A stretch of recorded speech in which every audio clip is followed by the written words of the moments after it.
पाहत आहोत विश्वविनायक न्यूज, ग्रामीण जनतेचा बुलंद आवाज। राज्यात सध्या भोंदूबाबा अशोक खरात प्रकरण गाजत असून यामध्ये दररोज नवे खुलासे होत आहेत। अशोक खरातचे राजकीय नेत्यांसोबत असणारे फोटोही चर्चेचा विषय असून त्याच्यावर राजकीय वरदहस्त असल्यानंच इतकी हिंमत झाल्याचं बोललं जातंय। अशोक खरात सोबत फोटो असणाऱ्या नेत्यांवरही कारवाई करण्याची मागणी विरोधकांकडून होत असताना मुख्यमंत्री देवेंद्र फडणवीस यांनी त्यावर उत्तर दिलंय। अशोक खरात प्रकरणी देवेंद्र फडणवीस यांनी विधानसभेत त्याची कुंडली वाचून दाखवली। यावेळी भास्कर जाधवांनी नेत्यांवरील कारवाई संदर्भात प्रश्न विचारला।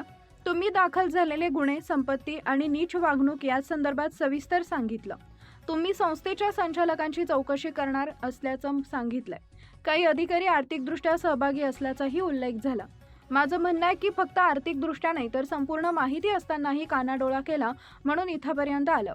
याशिवाय राजकारणातील काही नेत्यांची फोटो नावं आली आहेत। आपलं महाराष्ट्र राज्य पुरोगामी छत्रपती शिवाजी महाराजांचं आहे, जे गुंतलेत त्यांची चौकशी करणार का, असा प्रश्न भास्कर जाधव यांनी विचारला। ज्या ज्या व्यक्ती विरोधात पुरावा मिळेल त्या प्रत्येकाची चौकशी करू। आपण सगळे राजकारणात आहोत, त्यामुळे कुणाचा फोटो कोणासोबतही येतो हे आपण पाहिलंय।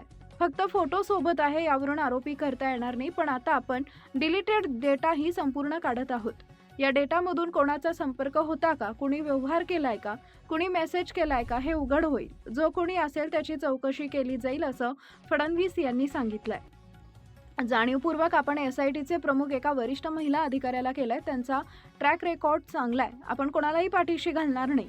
कुणीही थेट किंवा अप्रत्यक्ष मदत केली असेल तरी धडा शिकवला जाईल असंही त्यांनी स्पष्ट केलंय। विजय वडेट्टीवार यांनी यावेळी न्यायाधीशांच्या देखरेखीखाली ही चौकशी व्हावी अशी मागणी केली। यात काही IPS महसूलचे अधिकारी आहेत। गुन्ह्यावर पांघरून घालण्यासाठी काहींनी त्याला वाचवण्यासाठी प्रयत्न केले। न्यायाधीशांच्या देखरेखीखाली चौकशीबाबत आपण निर्णय घ्यावा असं ते म्हणाले। त्यावर देवेंद्र फडणवीसांनी सांगितले की SIT चौकशी होत असताना न्यायमूर्तींचा हस्तक्षेप नसतो। कायद्यांमध्ये अशा प्रकारे चौकशी करता येत नाही। एखाद्या केसमध्ये कोर्ट स्वतः ठरवू शकतं। फडणवीसांनी मांडली अशोक खरातची कुंडली। अशोक खरात प्रकरणात महिलेचे फोटो व्हायरल करण्याची धमकी देत 5 कोटी मागितले होते। नाशिक पोलीस ठाण्यात या प्रकरणी गुन्हा दाखल आहे। खरातच्या मोबाईलमध्ये पुरावा आढळून आला नाही। 18 फेब्रुवारी 2026 रोजी नीरज जाधव यानं AI फोटो व्हायरल केल्यानंतर डिलीट केला। नीरज जाधव याच्या विरोधात महिलेला पुरावा देता आला नाही। 8 महिलांचे 38 व्हिडिओ एका साक्षीदारानं दिले अशी माहिती फडणवीसांनी निवेदनात दिली आहे। खरात देश सोडून पळून जाण्याच्या तयारीत होता असाही खुलासा त्यांनी केला। सरकारवाडा पोलीस स्टेशनमध्ये एका महिलेनं तक्रार केली। या महिलेला गुंगीचं औषध देऊन नवऱ्याला मारून टाकेन असं सांगून वारंवार बलात्कार केला।